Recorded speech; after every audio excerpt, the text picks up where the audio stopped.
Hello ladies and gentlemen, thank you for joining me again for the third lab. This is the second part of the third lab, and today we're not going to be working on R, we're going to be working on ArcGIS. So what I need you to do is to please go onto the Blackboard website and download the Lab 3 data, and you should obtain a zip file like this, and then I just need you to right click and extract the data. And then essentially you'll end up with all of the required pieces just here. So you'll be able to do the R analysis, which I covered in the previous lab video. And then you'll be able to open the instructions here for this particular GIS session. So what we're going to do is we're going to run through the descriptive stats within ArcMap for some of those concepts that we covered in the lecture and calculated in R already. But this is going to be able to allow you to do this using geographic data within the graphical user interface provided by Arc. So once you've downloaded and unzipped, you then need to open ArcGIS. So I've got the ArcGIS Pro version here. I assume that you should all have access to an ArcMap version through the Citrix GGS lab, so you should be able to log on there remotely, and unless you actually have your own version on your own computer. I mentioned before in the lectures that I use QGIS, so Quantum GIS, which is an open source free geographic information systems piece of software, and it basically does exactly what ArcMap does, but it's free. It does have a different graphical user interface, and therefore I'm not going to use it here because I don't want to confuse you, and I know many of you are using ArcGIS in other classes. So anyway, here I've opened up just a basic project in ArcMap, and essentially we don't have any data at the moment, so we need to load that data in. So if you go to the folder that we produced before, there's a folder in here which has all of the required data, and I usually just grab the shape files like this, drop them straight into the graphical user interface. So now you can see for the example which we had before, where we basically had different states, and then we had the cities which had baseball teams from the year 1900, and then the cities which had baseball teams from the year 2000. And what you need to do is to make some changes to these points. So you'll see here that we're asking you to make the 1900 year points blue triangles and make the year 2000 points red circles. So let's do that now. So to change the 1900 year, you need to go right click on the layer, as I've done here, and then you need to find symbology.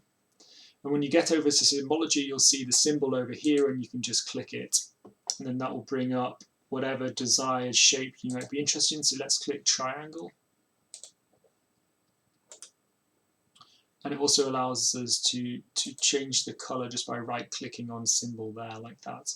So that's the first one done, and now for the year 2000 we want to change these to red, and we want to make them circles, I think. Yeah, red circles. Okay, great. So now we've made those two symbol changes. You can kind of see the difference between the different data sets just here. That's why I put the blue triangles on top, so it's a bit clearer. Now what we need to do is we need to go into the spatial statistics tools, and within the toolbox, and we need to find the measuring geographic distributions. So we go to analysis, tools, and then when you go through the toolboxes, so it's just this middle header here to get in, and you've got all these different analyst tools. You need to go down to the spatial statistics tools, click it, and it will open, and then within there you need to go down to the measuring geographic distributions part, and within there you can select the different functions which we're going to run here. So on the first one, we want to find the central feature within the year 1900 dataset using the Euclidean distance. So let's click the central feature here. As the input, we need to put the data set that we've got, which is BB1900. It's going to produce an output class. We're going to measure it in Euclidean space. When I run it here, it should produce the central feature. So it's identified the central feature here. Let me just remove it. Obviously that's Pittsburgh. So out of all of the different options, Pittsburgh is the central feature out of these different points that we have. So we now need to do the same. No, we need to find the mean center next. Here we're going to need to take the baseball 1900 year input class to find the mean center. So we need to go out of the central feature functions, and we need to find the mean center just down here. So mean center 1900. So we're inputting the data now, and it's going to output the data, the mean center point as the BB 1900 underscore mean center in camel case, so capital M and lowercase. The other letters, capital C, and then the lowercase and the other letters. Okay, so let's run that and see what happens. So let me remove the 1900 features.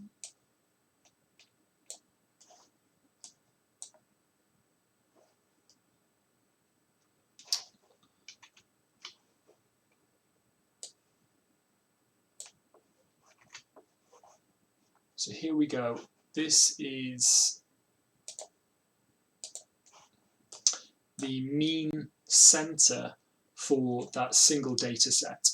So you'll see that it's slightly different to where the central feature is. So obviously the central feature is one of the key points that you have within the existing data set, the one that's got the shortest distance to all of the other points basically.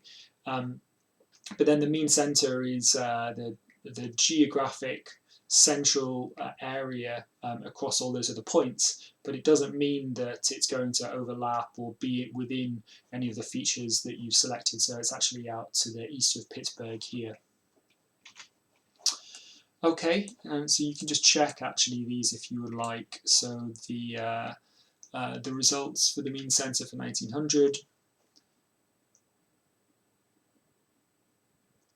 are 79 degrees and 40 degrees as we've got here. Great. And we also need to do that for the year 2000. So let's run that. Whoops, my mistake, I didn't rename that.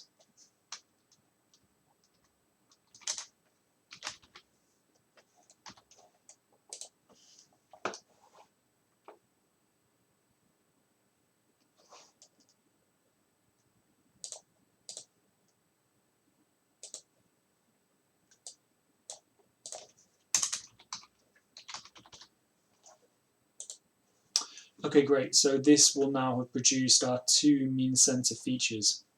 So they're in green, and they are the two locations estimated given the different data that we have. So you can see that if we remove the 1900, so this is just for the year 2000, that the mean center is really far out west from where it was before because of population movements. And if we then look at the 1900 data, we can see that the mean center area is much closer to the East Coast, so in the Pittsburgh area. Okay, so that's that one particular function processed. Now we need to calculate the standard distance. So we need to go find the function, and we need to input the data for the year 1900. So let's go out of here, find the standard distance, input the year 1900. It's going to output SD 1900 like this. There we go. And the circle size is going to be one standard deviation. So this is the one standard deviation distance for that one data set from 1900. And it also wants us to repeat this step for the year 2000. So I'm going to do that now.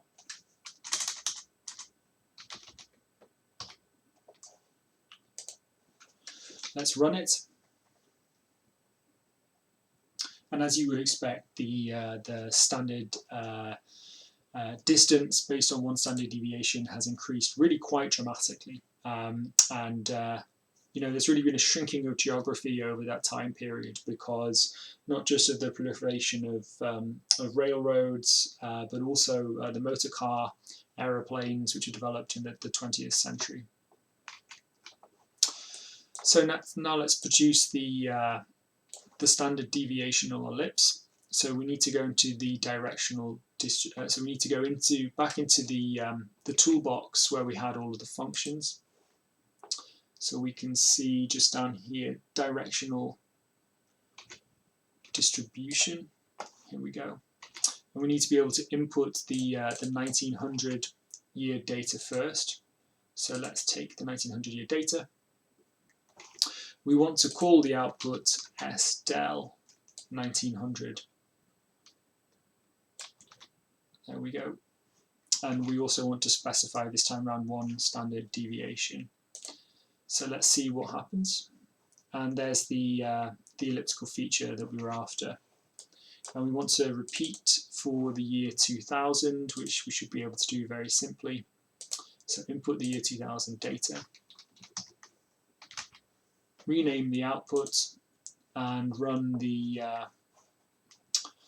processing function. And we can see that that ellipse is also much larger because of the spread in the points. So anyway, now we've been able to run those functions. You know, they're nice and simple. We've covered these already in the lecture, and also covered how to do some of this estimation in R. Now we've just run through the standard functions within the existing toolboxes within ArcGIS, and let's just export what we have here in order to save the map for later. So to do this, we need to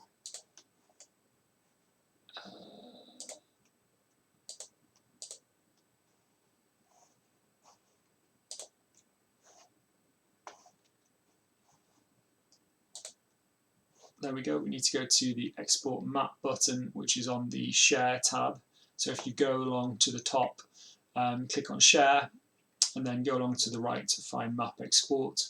This time round, we're going to select to export it as a JPEG, and let's save it to the original folder that we have on the